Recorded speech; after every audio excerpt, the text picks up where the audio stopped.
الرحمن الرحیم.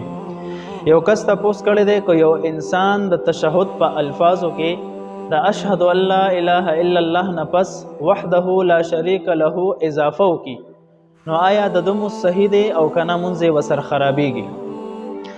د رسول الله صلی الله علیه وسلم نه د تشهد الفاظ په مختلفو طرقو سره نقل دي. د حضرت عبدالله ابن مسعود رضی الله عنه روایت کې دا الفاظ نقل دي: اشهد ان لا اله الا الله واشهد ان محمدا عبده ورسوله.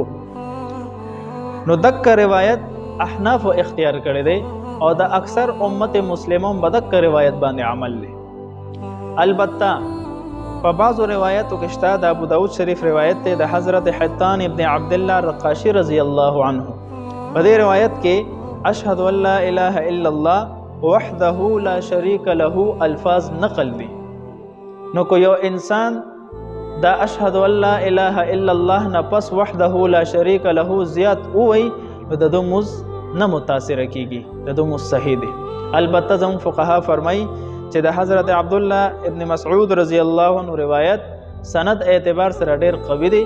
نو په دغه نسبت باندې او اشهد ان لا اله الا الله واشهد ان محمدا عبده ورسوله الفاظ ویل شي نو دا ډیر بهتر دی.